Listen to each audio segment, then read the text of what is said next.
Hi, everybody. This is Dr. Eliana Aaron, Director of EMA Care.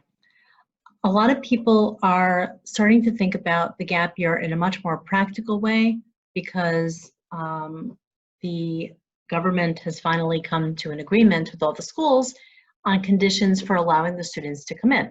So even though we are only a month or so out when students are supposed to start coming, and in some cases only 2 or 3 weeks, we finally now have authorization to get the students in. A little last minute, but like I say, beggars can't be choosers, and we're the beggars this time.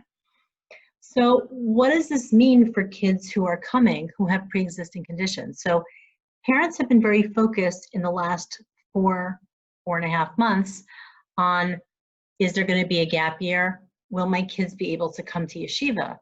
But the actual planning or seminary or any kind of gap year.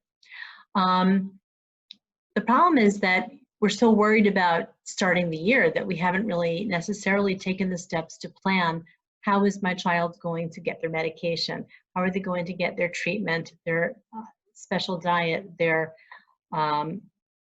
specialist appointments, their lab tests, whatever it is that they need to keep them healthy and safe throughout the year. Now, in a normal year without the pandemic, this is challenging anyway. Okay, because kids that have pre-existing conditions are not covered by local insurances. So that means whatever they need, they have to pay out of pocket for.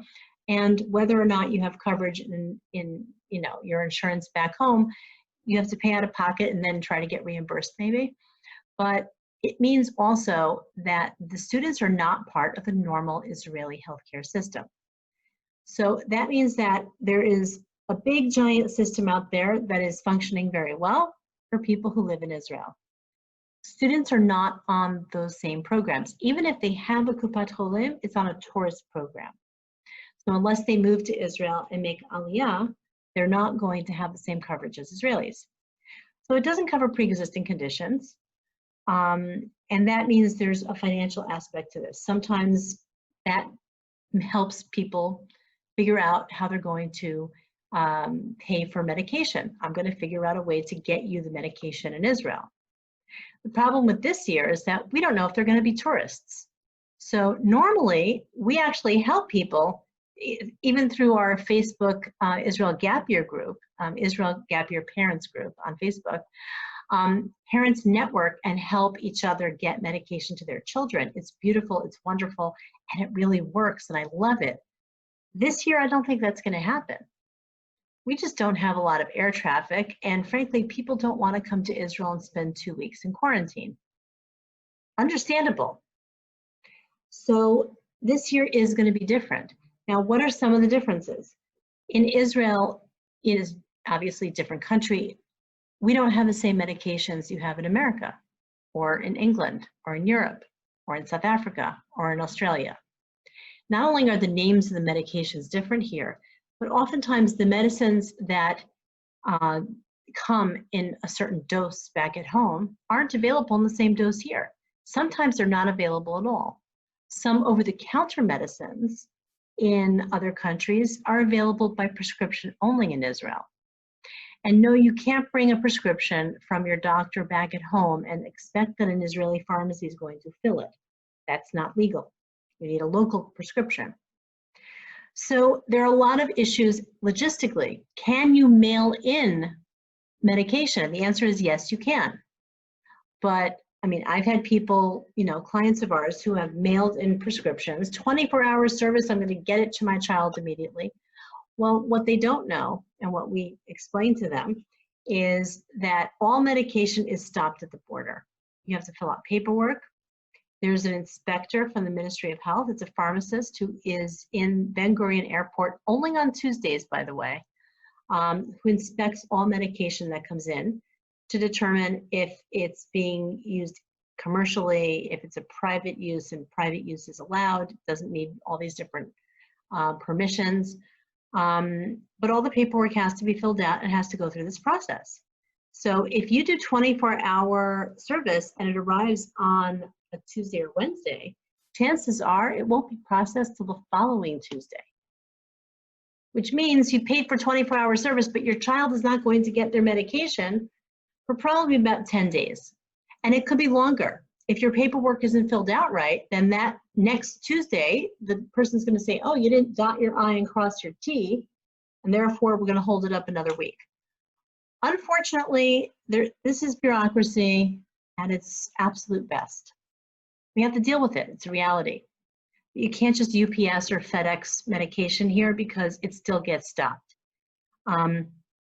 I do recommend using an expedited service because the Israeli Postal Service is absolutely a disaster, and it might take months to get the medication here. So if your child needs this medication in a timely way, keep in mind that it will take longer than usual to get the medication here, even if you pay for UPS or FedEx or something like that.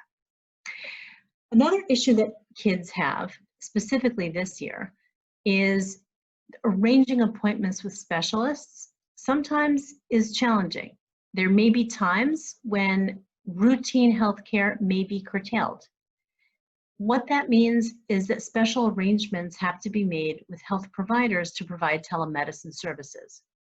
Is it available? Yes. Does it have to be done by special arrangement with local Israeli specialists? Absolutely.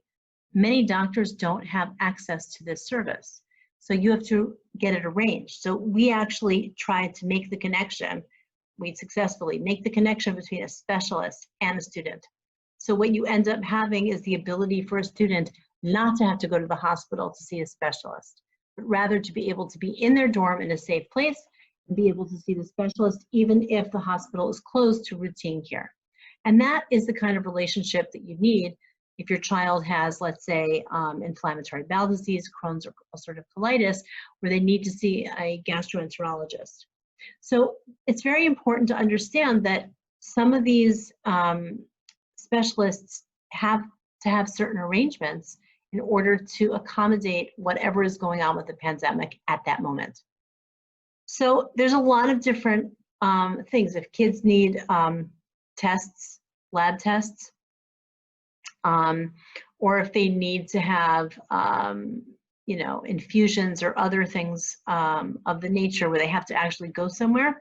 So arrangements need to be made. Sometimes these things can be challenging. There are alternative ways to get these treatments, to get the blood test done. You have to be creative sometimes. So we find alternative ways to safely provide these services, but it's very important to keep that in mind. We don't have a huge amount of time till the kids come. So when you're looking for these services, ask these questions and make sure that even if there are restrictions on going to specialists in hospitals, on getting infusions, or on getting medication in, please keep that in mind when doing your research, or find a health advocate who can help you do it, or a health service.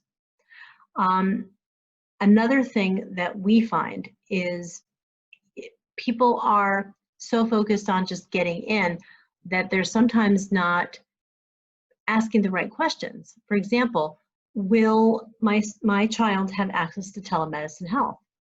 Do I need to send my child when there are 4,000 active cases in Jerusalem right now? Do I really need to send my child into a public clinic to sit there among coughing people for routine care? That doesn't sound like an intelligent choice. So very important to find out what resources are available.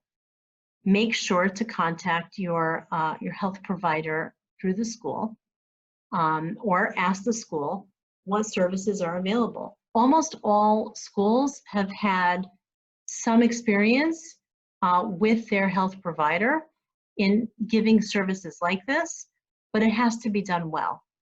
Remember, if everybody needs to have telemedicine, whoever's providing the telemedicine has to do it well, has to do it efficiently, have to be able to get prescriptions to your kids, arrange for medications. There's a lot to do.